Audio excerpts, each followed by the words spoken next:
We left off here in First John 2:15. If anyone in the mandate stop loving the world or any of the things in the cosmic system. If anyone loves the world, maybe you do, maybe you don't. These are believers to whom he's talking to. This is not for unbelievers. The unbelievers, whenever they reject the gospel, because the gospel is what's pertinent to them as unbelievers. Gospel information is what is necessary for them to believe so that they can enter the plan of God. And whenever they reject the gospel, they get into the cosmic system right away, accumulating scar tissue. Here, this is talking to believers. Stop loving the world, the cosmic system, or anything in the cosmic system. If anyone loves the cosmic system, the love for the Father is not in him. Because you remain too long in the cosmic system, you love it too much. Anything that you love takes your time away, and you are inside the cosmic system because you prefer to be in motivating evil. You love that jealousy a little bit too much. You love that implacability a little bit too much. You love that petty attitude, even though you're full of self-righteousness and self-justification, and you think there's something great about you to the extent that you cannot see that petty, childish attitude, how much of a loser you are. The love for the Father is not in him.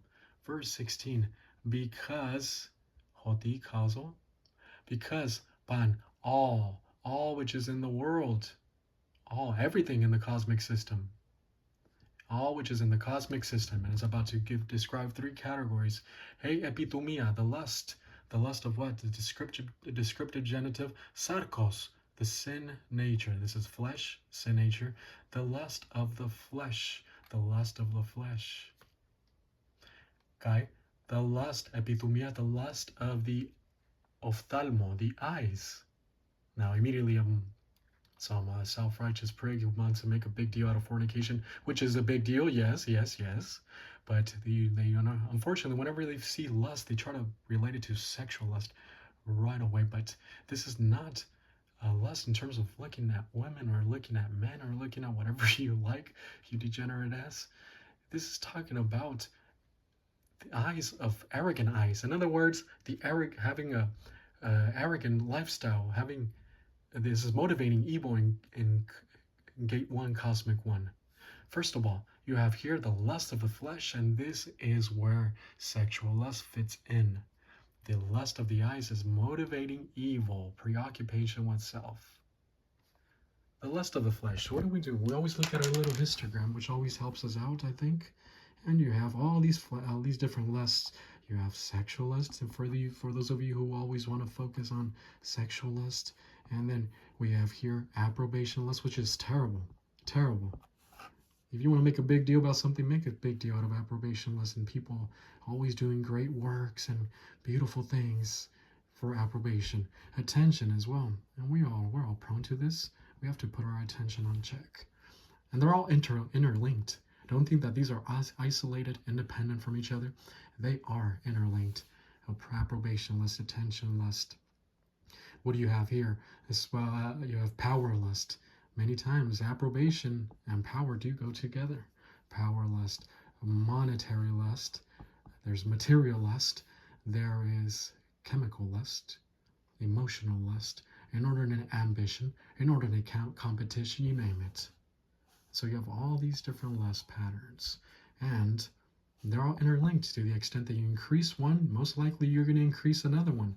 They go together. You cannot just try to satisfy one without trying to satisfy another one. Approbation and attention often go together. Sex and approbation often go together. Sex and power go together. Many times power and money go together. And many times if you were able to fulfill one area of lust, later on you're going to want to fill another one. If you received all this approbation but you never had any money, well, once you receive so much approbation, you're also going to want to fill that money lust as well. Because sin and the lust has no limits. Many times you don't fulfill that arrogant lust that you want, and you fall short. You only receive this much approbation of the day for you to feel like a beautiful woman or to feel like a real man, you Andrew Tate type. For those of you who are so much into the red pill, you got some growing up to do. Approbation, you only receive this much approbation, and now as a result there is this deficiency here, and now you have to make up. Now you're insecure. Now you're disillusioned and you're depressed. Add several days of deficiency, of every day just falling short of your arrogant standard. You need this much approbation in order for you to feel good. But you're falling short, and the next day you fall short again, and the next day you fall short. Then you're going to fall into some sort of depression, disillusion. And now you're going to take a course of action that is contrary to your own standards, if you ever had any, contrary to your normality as a man or normality as a woman, so that you can make up for that deficiency. You did not get that much approbation that you wanted, and as a result, you're going to take a course of action that's shameful and embarrassing because you're a loser. The plan of God is for winners. You just simply use 1 John 1:9 and get with doctrine. He has everything for you. Yes, even looks. Yes, even sex. Yes, even romance. But we're so full of ourselves and we think we could do it all better ourselves. And we think that Satan's system is much better and that somehow God cannot provide all that stuff, as if he did not know everything that we needed. He did not know everything that our humanity needed, that you yourself or your little pee-wee desires wanted. He already knew that in eternity past, and he has something much better for you. But now, you want the cosmic system. You want some attention. You want some power. So this is lust, and I did not mention all the lusts. So that's the entrance towards the cosmic system. You say, so here comes lust knocking at the gate, and you say, okay, come in, and therefore your soul is overrun, and now your soul is controlled by the sin nature by way of any of those sins. And so also, epithumia ton ophthalmon, the lust of the eyes. This is motivating evil. Inside of Cosmic 1, Gate 1, Cosmic 1, and you're obviously in Gate 2, Cosmic 2, you're being distracted by the world. You are not prioritizing doctrine anymore as you did before. And then also we have here functional evil and alatsoneia, the arrogance to biu of life, the arrogant pattern of life. And this is all these functional evils, which we're about to go over right now. I promise you we're about to get, in fact, let me start right now because we're taking too long. Gate 3, eventually, after having so much negative volition, you're going to reject authority. Who was the first one to reject authority? Satan himself. He was also full of arrogance. And as a result, in eternity past, he was so full of arrogance, he stopped learning God. He stopped increasing in love. And after that, he engaged in a rebellion, in a revolution. He rejected God's authority. And we also follow the same footsteps as well. We began so full of ourselves. If you were a believer, you began so full of yourselves, and then you stopped learning doctrine, and then you engage in rejection of authority, and you began with your pastor. By the way, if you reject your pastor's authority, and then you decide to get back with the plan of God, you have to go back with your pastor. It's part of that humility. If God designed that pastor for you to advance, and that's your correct pastor, consequently, you have to go back to him. If you don't have a pastor and you're here listening somehow, ask God for a pastor. There's still a few of them who are still learning doctrine. They're decreasing little by little. They're going extinct.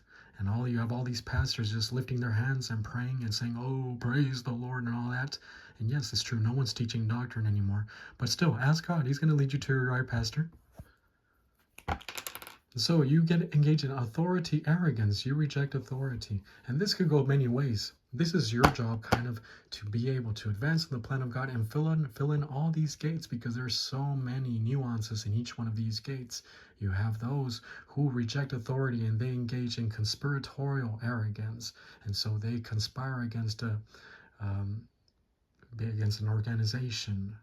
You have those with institutional arrogance. Yeah, that's pretty much the same thing inside of there. You have those with impulsive arrogance, those who finally get a position of authority and they abuse it. So you have all these different things. You have those petty ones, underlings, who reject the authority of their boss, their manager, etc. And on the other side, you have those who arrogantly succumb sycophantly to that boss, kissing his butt. Yes, boss, yes, boss, yes, boss, yes, boss. Not knowing how to keep a balance. Now, the Bible does mandate us to obey authority. Here it is, Gate 3. It's authority orientation. This is enforced in genuine humility, which is virtue towards authority. But in the plan of God, it helps you keep a balance. You don't have to become a kiss ass. You do not have to become a sycophant and all this. So yes, in gate 3, you have that type of authority, arrogance of those who do it, go all the way to the other side of the spectrum, and they engage in sycophancy and brown nosing and all that. So yeah, that is authority, arrogance. It begins with the children. The children must be under some sort of authority because the children are arrogant. They're like little animals. They know nothing. You have to teach them. There they are, doing this and doing that and becoming degenerate at such a young age, doing things that they're not supposed to do. And so the parent needs to go there and whack them whenever it's necessary and teach them no. And the first word they should know is no for you folks that say, a child must never be told no. You must teach the child. He's like a little animal. I'm sorry if I'm using that word, but that's what we are in our sin nature. We're little animals. And so, whenever you put a child or anyone under the authority of someone, preferably a good authority, that child now focuses on an authority other than on himself, and that causes his sin nature to be put on check. And that produces humility, and that child is going to become prepared for life. Then gate 4, let me begin in that new video.